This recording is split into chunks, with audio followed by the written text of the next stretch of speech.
Gioia Tauro est le plus grand port de conteneurs de la Méditerranée. Tous les jours, les chiens de la police douanière sont à l'œuvre. Leur mission, dépister la drogue. 3 millions de conteneurs sont déchargés ici chaque année.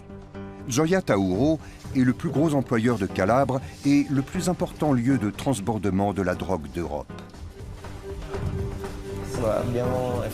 Depuis fin 2011, nous avons saisi près de 5,5 tonnes de cocaïne. Et pourtant, seule une petite partie de la drogue est dépistée. L'or blanc débarqué ici fait de la 'Ndrangheta calabraise la plus puissante organisation criminelle d'Europe. L'objectif des chefs de la 'Ndrangheta n'est pas de s'enrichir davantage, mais de justifier l'argent qu'ils ont déjà, de pouvoir faire sortir à la lumière du jour la fortune qu'ils ont amassée.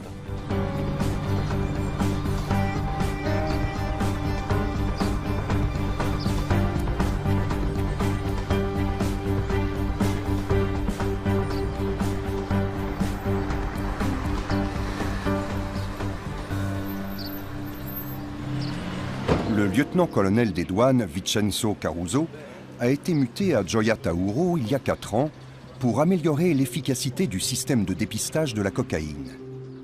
Mission accomplie. Toutefois, il sait que les contrôles actuels permettent d'intercepter tout au plus 10% de la drogue qui afflue sur le marché européen en transitant par ce port. Pour la 'Ndrangheta, le port de Gioia Tauro a une importance stratégique, car il est situé sur son territoire. Les Ndranghétistes jouent pour ainsi dire à domicile ici. Et ils ont plus de facilité à infiltrer la zone portuaire pour contrôler les mouvements de la cocaïne.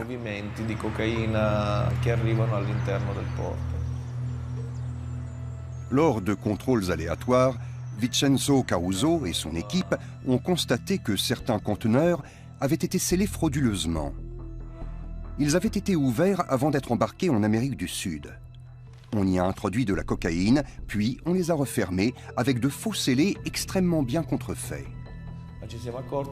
Nous nous sommes rendus compte que ces conteneurs étaient utilisés comme des chevaux de Troie par le crime organisé.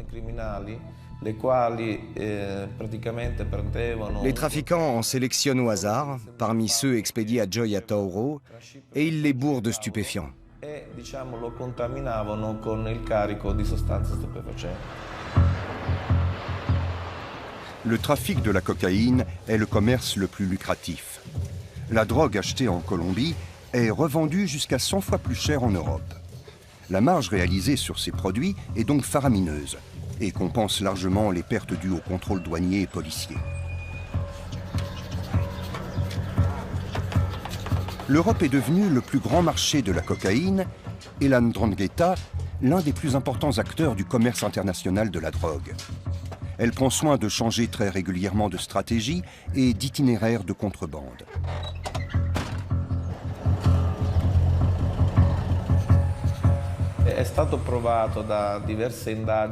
Récemment, il a été prouvé grâce à des enquêtes réalisées par la police des douanes qu'une partie des employés du port appartenait à des organisations criminelles. Diverses opérations ont alors été menées et on a procédé à des arrestations au sein même du personnel du port de Gioia Tauro.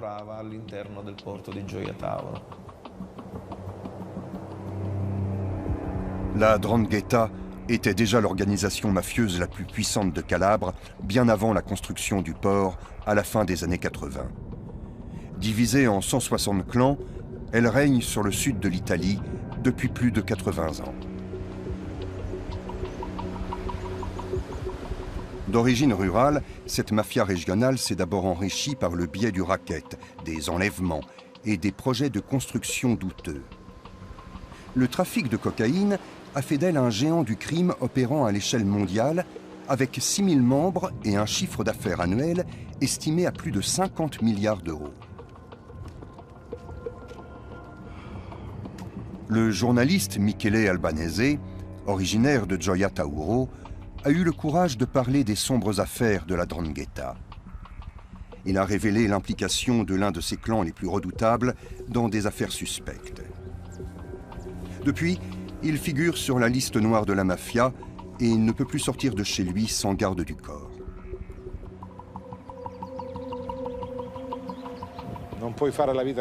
Je ne peux plus mener la même vie qu'avant. C'est vraiment terrible. Mon quotidien a changé du tout au tout. Je ne suis plus un homme libre. Je ne peux plus sortir tout seul. Quand je veux quitter la maison, je dois appeler la police qui vient me chercher avec une voiture blindée et m'accompagne partout où je dois aller. Vous comprenez bien qu'obliger un journaliste à vivre de la sorte, c'est comme couper les ailes à un oiseau.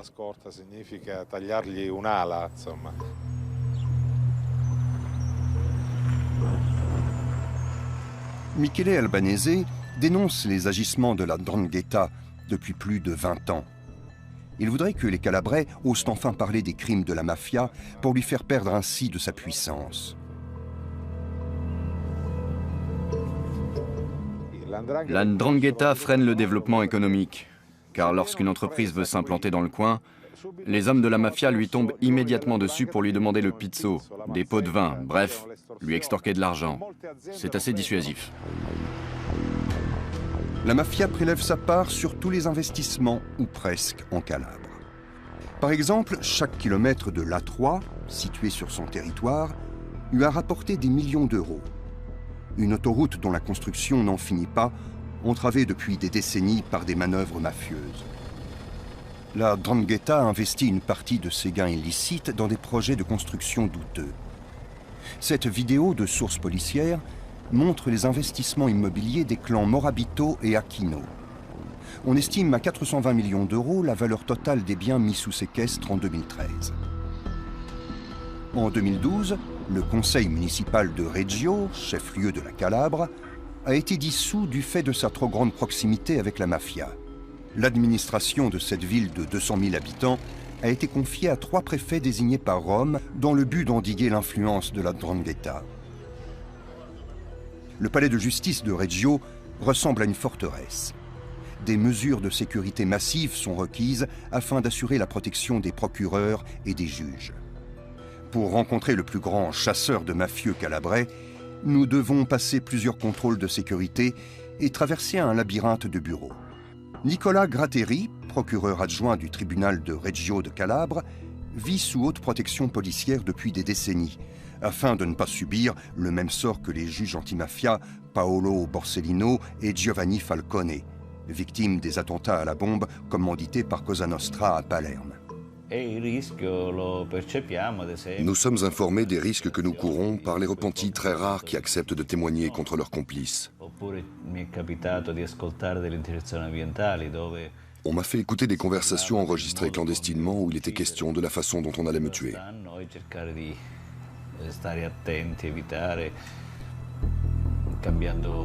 Nous devons être très prudents, éviter certains endroits, changer régulièrement de parcours, d'heure. Je ne vais plus au cinéma depuis près de 30 ans. Nicola Gratteri a fait de la lutte contre la mafia sa raison de vivre. La structure de la 'Ndrangheta est avant tout familiale. La caractéristique principale de cette organisation mafieuse est donc le lien du sang qui lie ses membres. Ce lien la rend dure, granitique, impénétrable. Et la probabilité que l'un d'entre eux collabore avec la justice est quasi nulle.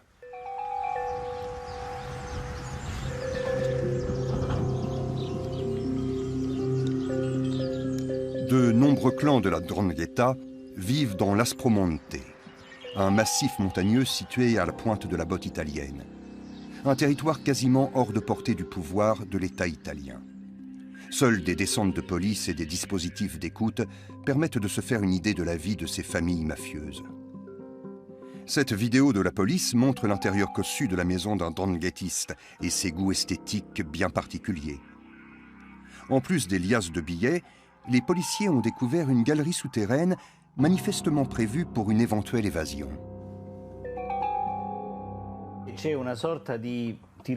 Pour intégrer la 'Ndrangheta, il faut d'abord effectuer une sorte de stage. Cette période d'apprentissage dure 1 ou 2 ans, au cours desquels le jeune apprenti est encadré par un adulte déjà affilié à la 'Ndrangheta. Cette vidéo filmée secrètement par la police a fait sensation.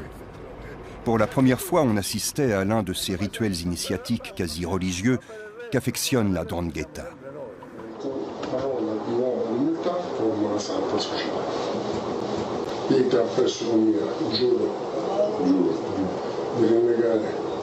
Tutto fino alla 7ª generazione tutta la società comunale permette oggi riconosciuta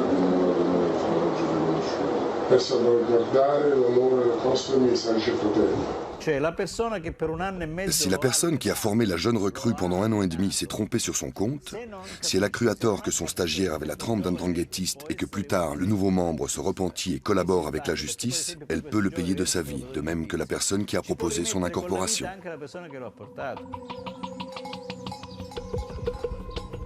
Le meurtrier qui a tué 6 personnes à l'arme automatique dans la ville allemande de Duisbourg en 2007 venait de ce village dénommé San Luca.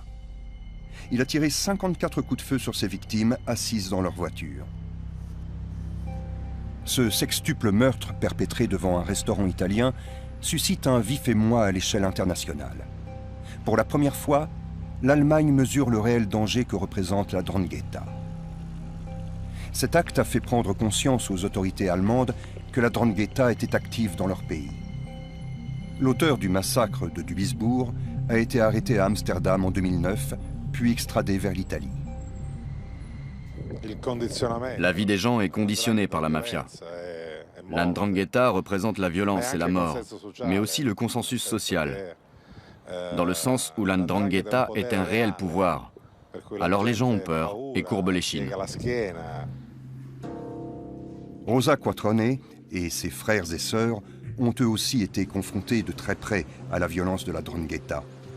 Leur père, fonctionnaire de l'inspection du travail, a été assassiné par un commando mafieux en 1991 pour avoir inspecté de trop près certains chantiers dirigés par la mafia.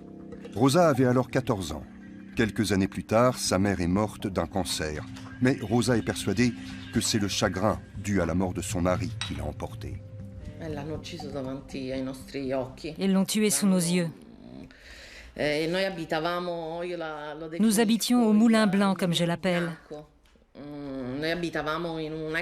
C'était un ancien moulin à farine. Et malheureusement, c'était aussi un lieu idéal pour commettre un meurtre. Il rentrait à la maison où nous l'attendions. C'était un samedi soir et nous avions prévu de sortir. Sur le coup des 20 heures, nous avons entendu sa voiture approcher et puis des coups de feu. Nous avons assisté à son assassinat en direct.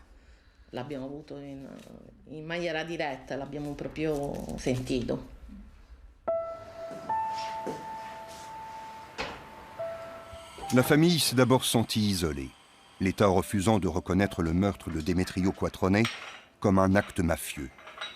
Il a fallu attendre 7 ans pour que le père de Rosa soit reconnu comme victime de la 'Ndrangheta.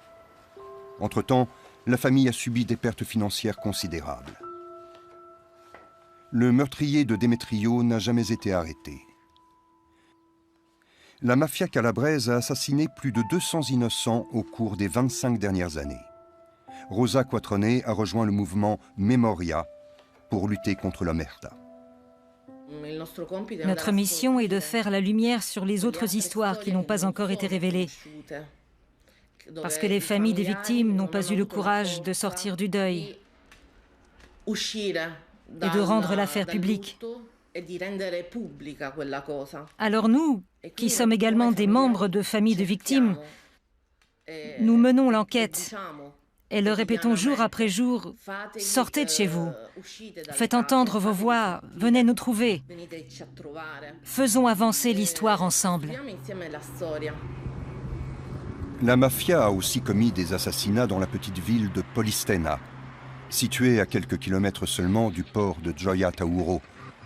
En outre, il s'est avéré que le plus grand bâtiment de la commune appartenait à un puissant clan ndranghêtiste, à la suite de quoi il a été confisqué par l'État. De nombreuses terres agricoles des environs ont également été saisies et leur exploitation confiée à une coopérative.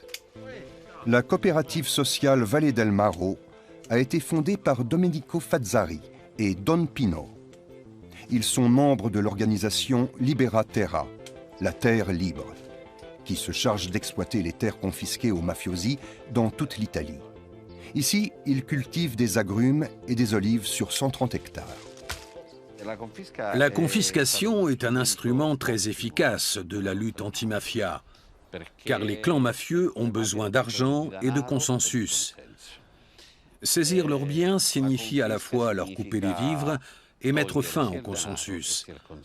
Ils ne peuvent plus dire « cet immeuble est à moi, ces terres sont à moi ». Or, les immeubles et les terres sont des symboles de pouvoir.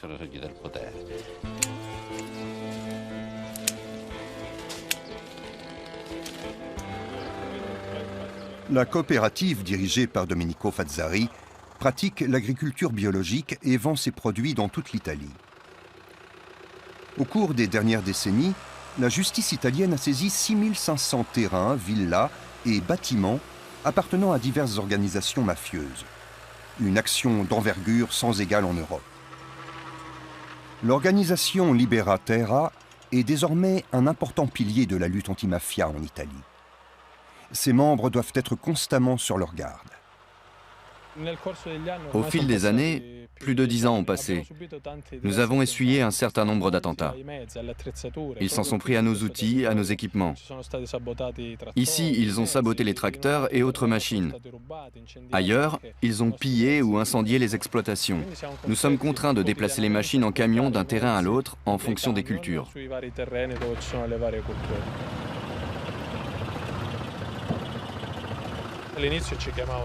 Au début, on nous surnommait les fous. C'était fou d'exploiter les terrains confisqués, de cultiver des parcelles dans ces conditions. Aujourd'hui, on ne nous appelle plus les fous, car au cours de ces 10 années, nous avons réussi à construire quelque chose. Et nous avons donné du travail à beaucoup de monde.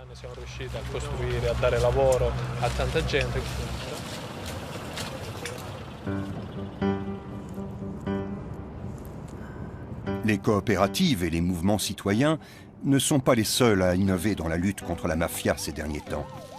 L'État a lui aussi affiné ses méthodes.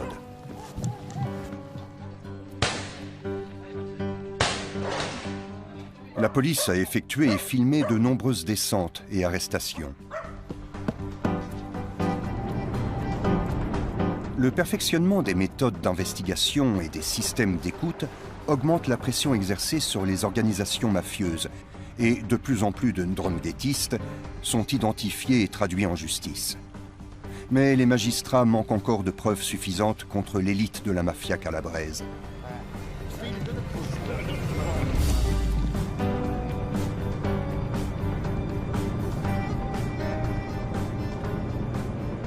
L'Ndrangheta a le quasi-monopole des importations de cocaïne en Europe. Car certains de ses membres sont installés en Amérique du Sud et font office de brokers. Ils achètent le plus de cocaïne possible pour l'avoir au prix le plus bas.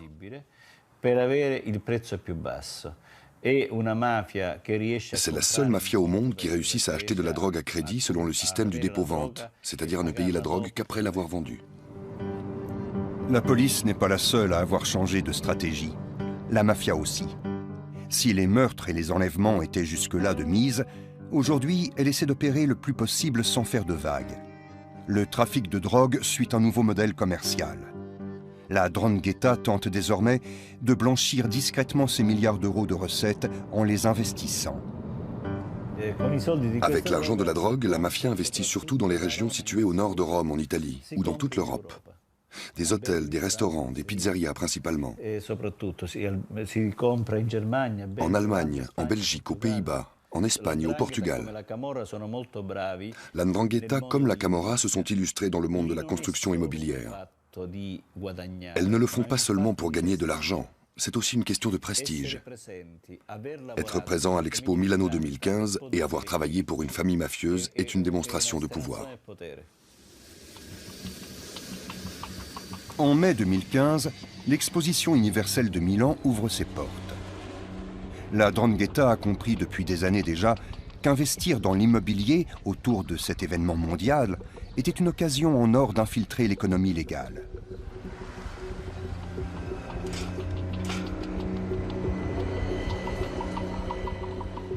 La région de Milan est l'une des plus prospères d'Europe. De nombreuses familles calabraises ont émigré vers le nord au cours des dernières décennies. La 'Ndrangheta en a profité pour s'établir dans la région, elle aussi. Elle approvisionne le marché de la drogue en cocaïne et est active sur le marché de la construction. Nando Dalla Chiesa, professeur de sociologie à l'université de Milan, étudie l'influence du crime organisé sur l'économie locale.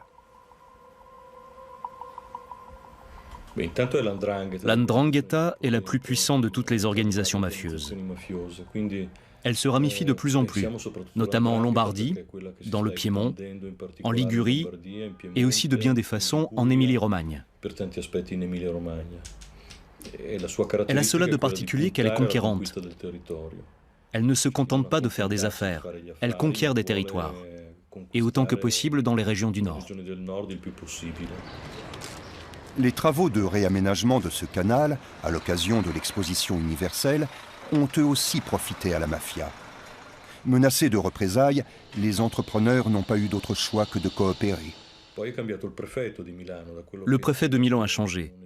On est passé d'un préfet qui prétendait que la mafia n'existait pas à un préfet qui a pris plus de 70 mesures d'interdiction à l'encontre des entreprises mafieuses, les obligeant à cesser leurs activités. Mais la mafia est active dans de nombreux secteurs, comme celui des travaux publics, celui des travaux de terrassement et le secteur des services. Transport, restauration, nettoyage, tourisme. Tout cela, elle le fait encore aujourd'hui.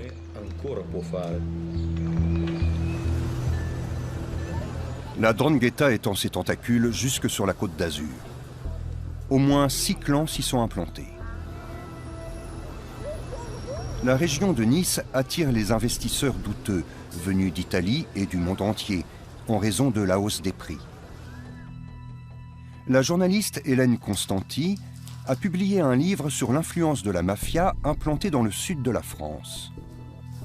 Cette famille Pellegrino n'était pas seulement présente dans ils avaient des entreprises de terrassement, de travaux publics, de bâtiments en Italie, mais ils avaient aussi créé des filiales en France. Une entreprise de terrassement dans la ville de Menton, qui est vraiment la ville frontière avec l'Italie, et avait obtenu des marchés de la façon la plus tranquille et la plus ordinaire possible. C'est la police italienne qui a fini par mettre au jour les activités criminelles de la famille Pellegrino et par confisquer leurs propriétés à Bordighera, tout près de la frontière avec la France. Cette famille avait totalement infiltré la ville de Bordighera, le conseil municipal a été dissous, l'État a pris le contrôle de la ville, puisque tous les pouvoirs publics locaux étaient infiltrés par la mafia calabraise.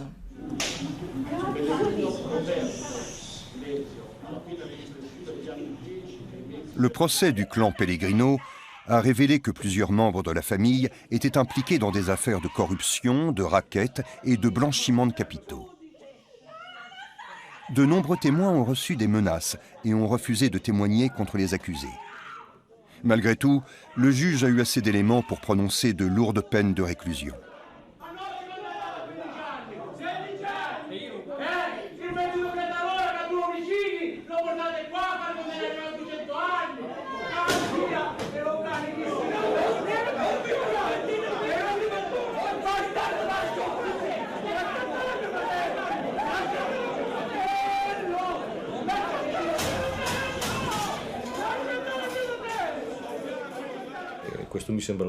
Le concept de colonisation me semble être l'aspect le plus important, c'est-à-dire la capacité à influencer la manière de penser des gens, à conditionner les esprits, à influer sur le comportement des administrations publiques.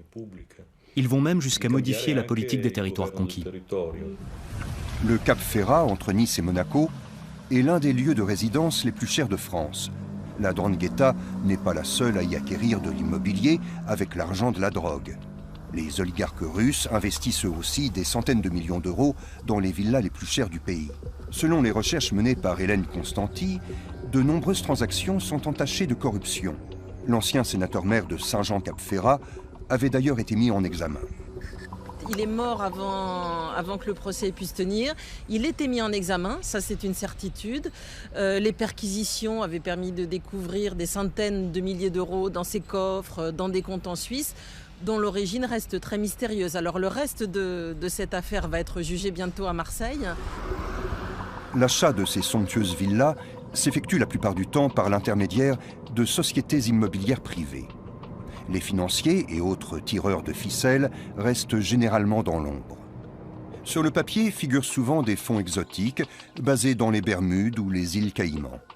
Les sociétés immobilières offrent une opportunité légale d'investir et donc de blanchir des sommes colossales acquises illégalement. C'est pour dissimuler l'origine des fonds, quel est l'argent qui a servi à ça. Un notaire que j'ai rencontré à Marseille disait que les SCI, c'est des machines à laver l'argent sale. C'est vraiment des zones de non-droit, où les règles habituelles de l'urbanisme ne s'appliquent pas. Et voilà, ça permet des maquillages vraiment très très difficiles à élucider. C'est ici que travaille la cellule antimafia de la police judiciaire niçoise. Le commissaire Philippe Frison collabore fréquemment avec ses confrères italiens, qui ont des méthodes plus efficaces en matière de lutte antimafia. Il faut savoir que dans les enquêtes de blanchiment, ce sont des enquêtes qui durent très longtemps, qui peuvent durer très longtemps, qui peuvent mobiliser pendant un certain nombre de mois ou d'années plusieurs personnes d'un groupe, et on n'est pas sûr à la fin d'avoir un résultat. Et quand vous savez que vous ne taquez qu'une petite partie du système, ça montre l'importance des sommes en jeu dans ces histoires de blanchiment.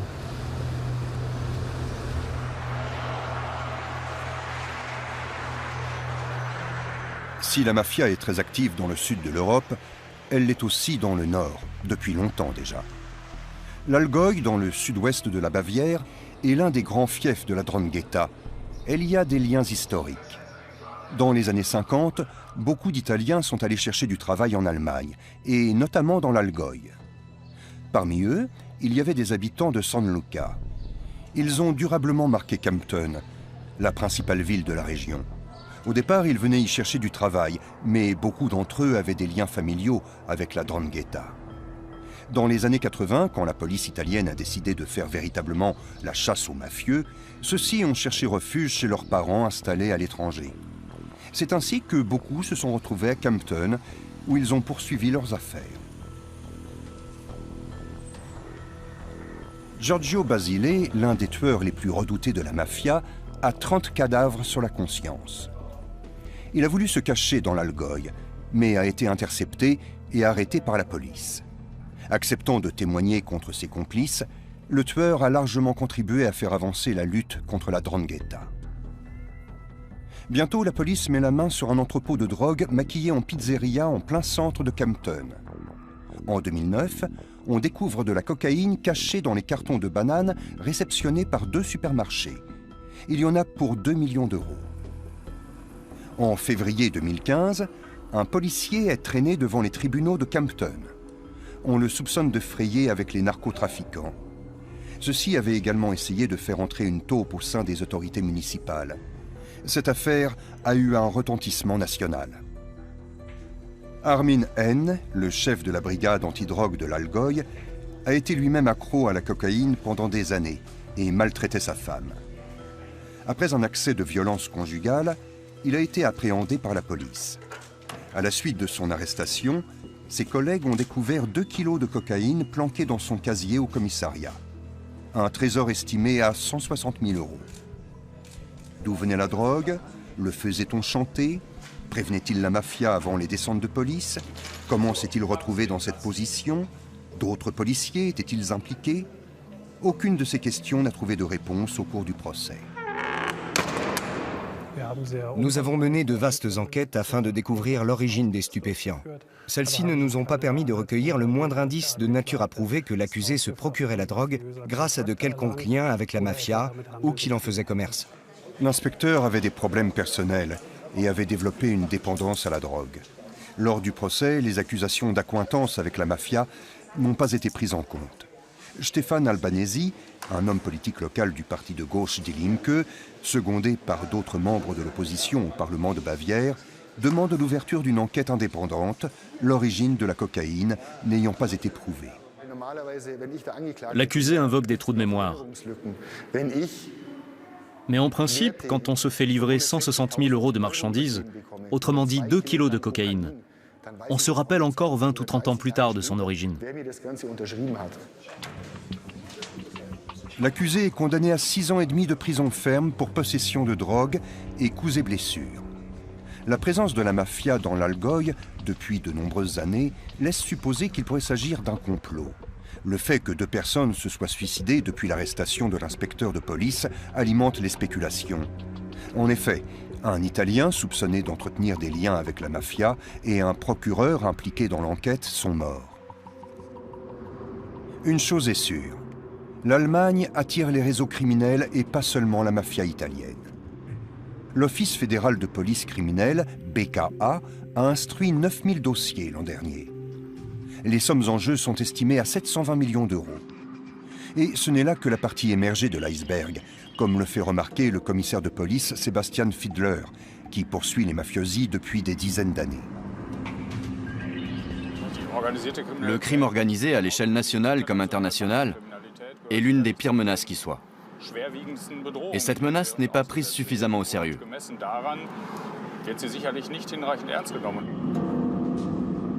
Sebastian Fiedler, membre de la Fédération allemande des agents de la police judiciaire, pointe du doigt les dysfonctionnements de la législation. À l'aéroport de Francfort, les valises de billets circulent sans être interceptées. Le plus grand aéroport d'Allemagne, plaque tournante du système mondial de transport aérien, est le théâtre d'un important trafic d'argent sale. L'aéroport joue un rôle bien plus considérable qu'on ne l'imagine dans les affaires de trafic d'argent sale. Or, dans le contexte général de blanchiment de capitaux et de fraude fiscale, le trafic d'argent liquide a une importance capitale.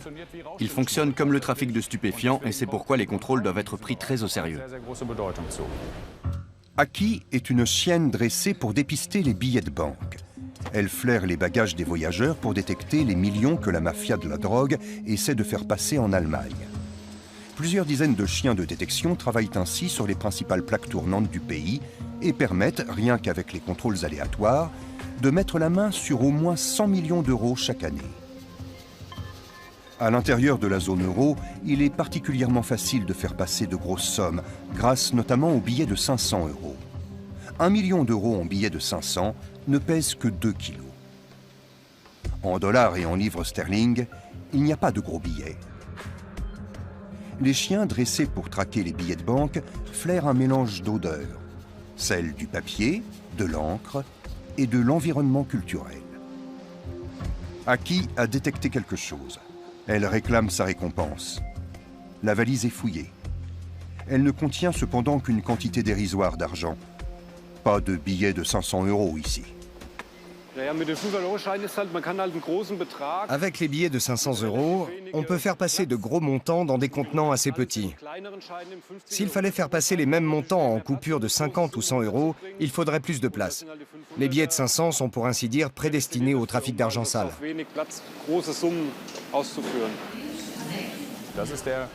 C'est tout l'intérêt de ces billets de 500. Pour le citoyen lambda et dans le circuit économique normal, dans la vie quotidienne, ils n'ont aucun intérêt. Je vous mets au défi de trouver quelqu'un qui se balade avec des billets de 500 en poche. D'ailleurs, il n'y a pas beaucoup de magasins qui les acceptent. C'est pourquoi il est urgent de supprimer ces billets de 500 €, et pas seulement en Allemagne, mais dans toute l'Europe. En Europe, selon les estimations, les organisations criminelles réalisent chaque année des profits de plus de 100 milliards d'euros, le tout en liquide. Ces sommes mirobolantes ne deviennent toutefois réellement dangereuses que lorsqu'elles sont investies sans éveiller les soupçons ou déposées sur des comptes en banque plutôt qu'entreposées dans des cachettes. C'est précisément le but du blanchiment d'argent. L'Allemagne passe pour le grand pays du blanchiment de capitaux. On présume que la 'Ndrangheta y blanchit 80% de l'argent de la drogue. Les Russes, Libanais, Nigériens, Mexicains et bien sûr les Allemands blanchissent et investissent ici leurs profits illicites. Leur mot d'ordre, légalité, pouvoir et influence. À Essen, le procureur Annette Milk inspecte les locaux des marchands de voitures d'occasion. Son administration lutte contre un réseau de blanchiment des plus audacieux dont on suspecte qu'il a injecté plus de 16 millions d'euros dans l'économie du pays. Cependant, elle n'a rien pu faire.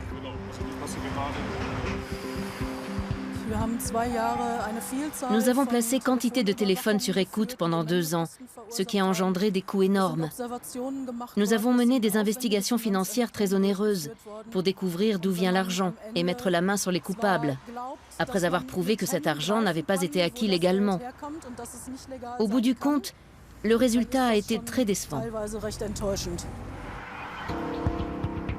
Ce commerce de voitures d'occasion était l'une des organisations de façade des blanchisseurs d'argent. L'adresse était connue des mafieux des 4 coins du monde, qui y voyaient un service de blanchiment sûr. Son chef, Yehia K, est germano-libanais. Le principe est simple. Les blanchisseurs achètent et vendent des voitures.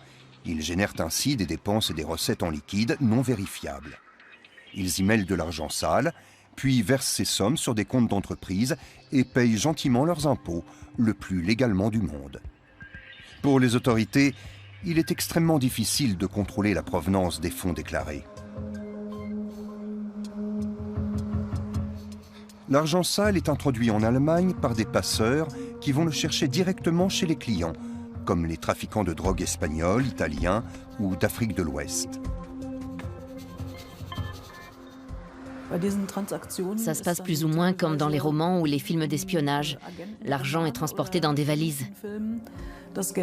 C'est comme ça que des sommes dépassant parfois le million d'euros peuvent passer les frontières.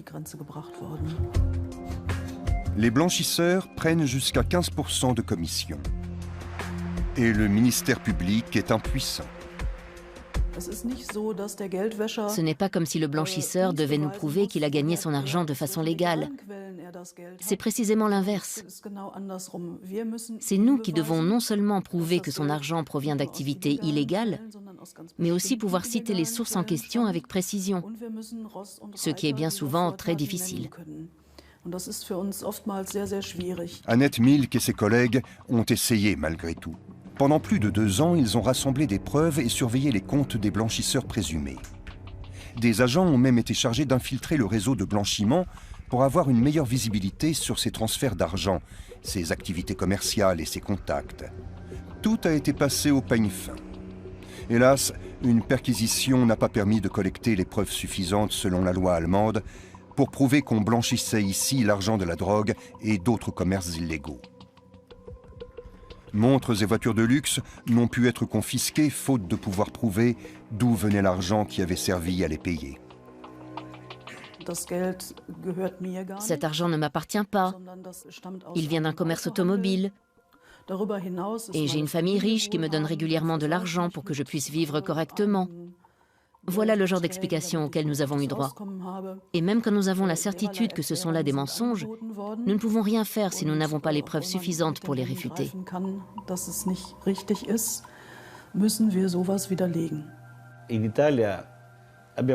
En Italie, nous avons des règles précises.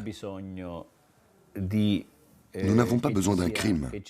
Rien que la fréquentation de mafiosi, le fait de se comporter comme un mafioso ou d'avoir des biens d'une valeur démesurée suffit.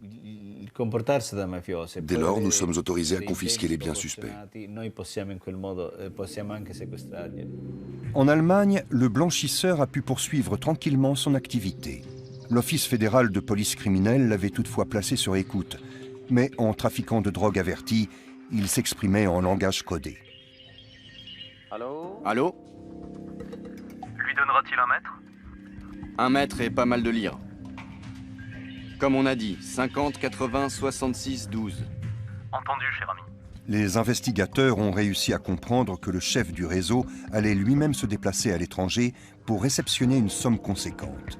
J'ai un truc à régler, je serai absent 24 heures. Qui, toi? Oui, je vais chercher 1 mètre. La justice allemande a saisi sa chance. Des agents ont suivi l'homme jusqu'à l'aéroport et l'ont vu s'enregistrer sur un vol à destination de Madrid. Ils en ont informé les polices espagnoles et françaises. Un des passeurs du réseau de blanchiment a été arrêté et inculpé en France. La justice française a ensuite demandé à la justice espagnole d'extrader le blanchisseur d'Essonne et à la justice allemande de lui envoyer les résultats de ses investigations. Et le piège s'est refermé. La police espagnole a surpris Yehia K. avec 1,2 million d'euros dans sa valise et l'a remis à la justice française qui l'a condamné à 6 ans d'emprisonnement à l'aide des conclusions d'enquête fournies par l'Allemagne. Je dois dire qu'un tribunal allemand n'aurait probablement pas condamné l'accusé sur la base de ses preuves, comme a pu le faire le tribunal français.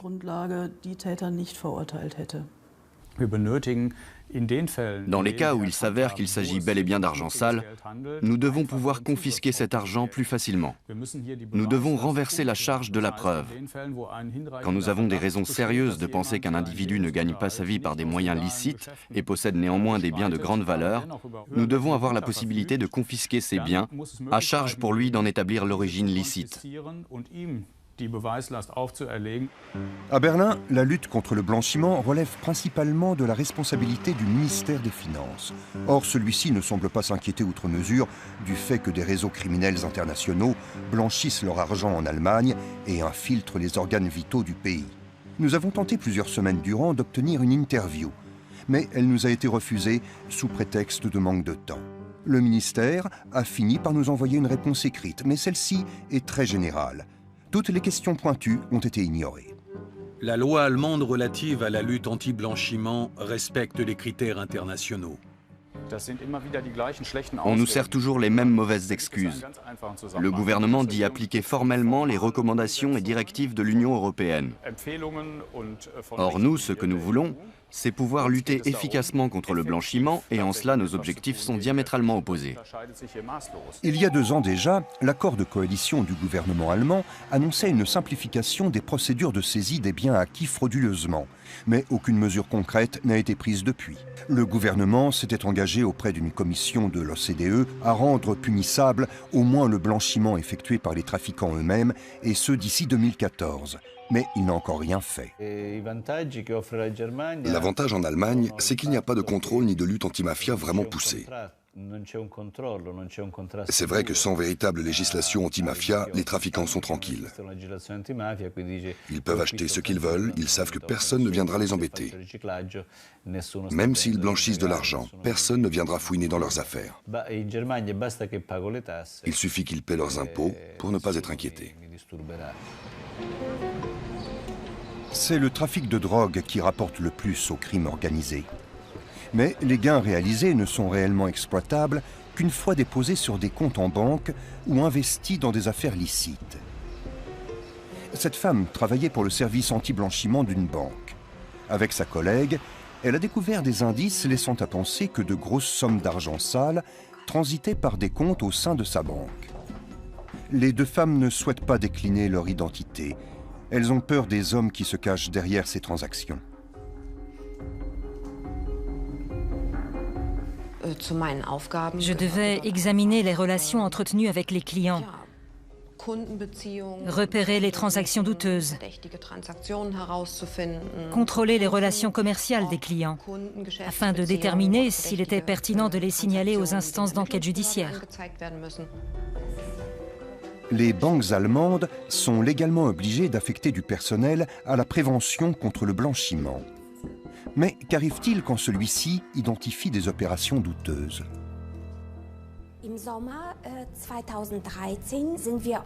À l'été 2013, nous avons repéré une transaction qui a éveillé mes soupçons.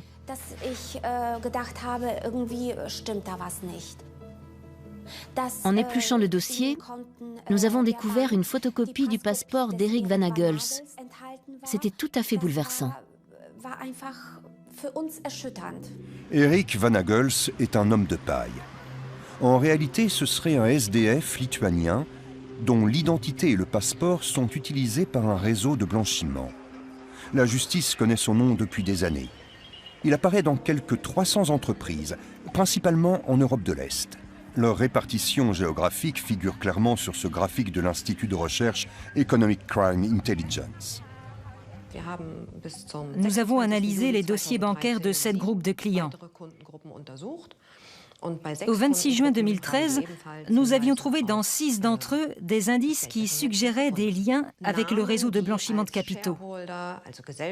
Des noms utilisés par le réseau pour désigner des prétendus actionnaires, sociétaires, directeurs ou secrétaires de sociétés offshore.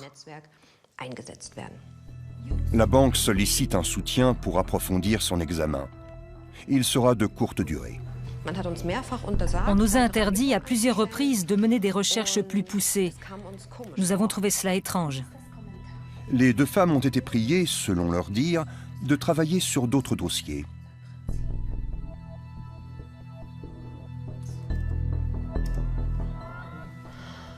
Et le 30 septembre 2013, on nous a licenciés sans préavis. Officiellement, il s'agit d'un renvoi pour raison formelle. Il fera finalement l'objet d'une transaction. La banque refuse toute interview filmée. Par écrit, elle réfute tout ce qui lui est reproché, en alléguant avoir délégué les recherches à un organisme externe. Les analyses externes conduites par des sociétés d'audit ont démontré que les systèmes de la banque ont toujours fonctionné efficacement. Peut-on se fier à ces audits externes? Les plus grandes banques allemandes ont leur siège à Francfort. Andreas Frank les connaît bien pour avoir travaillé lui-même dans ce monde-là. Il lui a tourné le dos lorsqu'il a commencé à soupçonner certains de ses collègues d'aider des criminels à blanchir de l'argent sale. Il a rendu l'affaire publique et a subi de lourdes représailles. Il continue néanmoins son combat. Andreas Frank a fait de la lutte contre le blanchiment sa mission. Il a accusé le gouvernement fédéral de ne pas appliquer les directives de Bruxelles. 2 recours en manquement ont été engagés et l'Allemagne a été sommée d'améliorer son système de lutte anti-blanchiment. Lorsque j'ai commencé à pointer du doigt les déficiences de l'Allemagne en matière de lutte anti-blanchiment, je pensais que ça se limitait au secteur non financier. Aujourd'hui, je constate que le secteur bancaire est lui aussi fortement concerné.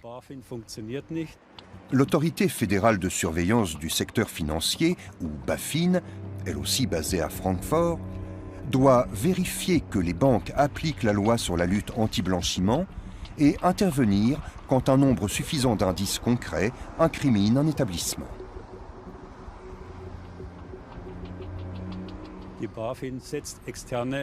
La BaFin fait appel à des sociétés d'audit externes qui ont pour partie été elles-mêmes mêlées à des affaires de blanchiment par le passé et même été condamnées, du moins aux États-Unis. Dans le cas qui nous intéresse, le travail de contrôle entamé par les employés de la banque a été délégué à une société d'audit externe sur injonction de la BaFin, sans résultat concret. La plainte déposée par les 2 femmes à la suite de leur licenciement n'a pas eu plus de succès. La BaFin refuse d'aborder des affaires individuelles devant les caméras. Voici ce qu'elle nous a écrit. Les commissaires aux comptes sont tenus de déceler et de faire état de potentiels conflits d'intérêts. La BaFin n'a pas connaissance de la façon dont les contrôles sont menés au sein des établissements de crédit. Les contrôles sont donc finalement laissés à l'appréciation des banques et des sociétés d'audit. Il faut soulever la question suivante. Une société d'audit qui examine un cas particulier n'a-t-elle pas intérêt par la suite à être engagée par le même institut financier pour réviser le bilan de fin d'année? Il y a là un conflit d'intérêts manifeste. Je trouve cela tout à fait inquiétant et selon moi, la BaFin devrait employer davantage de personnel afin de pouvoir remplir elle-même le rôle qui lui incombe.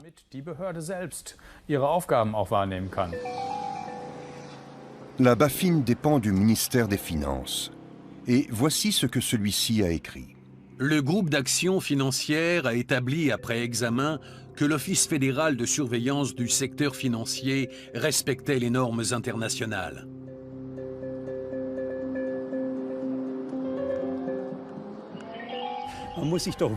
Il est tout de même étonnant qu'à l'étranger, les banques allemandes soient fréquemment condamnées pour violation des réglementations en matière de lutte anti-blanchiment ou carrément pour blanchiment de capitaux, comme ça a été récemment le cas de la Commerzbank, alors qu'en Allemagne, on ne dépiste soi-disant jamais rien de douteux. Ces 5 dernières années, la BaFin n'a prononcé que 4 sanctions à l'égard d'établissements mêlés à des affaires de blanchiment. De simples amendes d'un montant maximum de 25 000 €. La question du blanchiment est également débattue au Parlement européen de Bruxelles. On estime à au moins 280 milliards d'euros les capitaux d'origine suspecte blanchis chaque année en Europe. Avec quelques confrères de la police judiciaire, Sebastian Fiedler est venu parler des aspects pratiques du problème. En mai, le Parlement européen a adopté une nouvelle directive.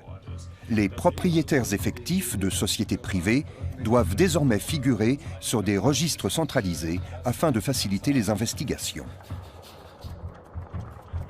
L'important, c'est que les règlements adoptés par l'Union européenne soient bel et bien appliqués. Appliqués concrètement. Je souligne bien concrètement, il ne s'agit pas de les appliquer formellement comme par le passé. L'Europe doit faire pression en ce sens sur les États membres. Les gouvernements des États les plus puissants d'Europe doivent agir pour protéger leurs ressortissants de l'influence des trafiquants de drogue et des groupes criminels organisés en général. Sont visés avant tout l'Allemagne, la France, l'Espagne et l'Angleterre. Les transactions financières doivent être contrôlées plus efficacement par des organismes indépendants. Il faut prendre sans plus attendre les nouvelles mesures contre la dissimulation d'actifs par le biais de sociétés immobilières privées ou de sociétés fantômes. Il convient de pouvoir confisquer rapidement les biens financiers et matériels des trafiquants, méthode déjà pratiquée en Italie où elle s'est révélée particulièrement efficace. Jusqu'à aujourd'hui, le crime organisé a pu infiltrer bien trop facilement l'économie de la plupart des pays d'Europe et l'influencer en conséquence. Et s'ils se mettaient à racheter une partie de la presse et de la télévision, ils finiraient par dicter leurs lois dans tous les secteurs, y compris culturels. Et la démocratie dans tout ça?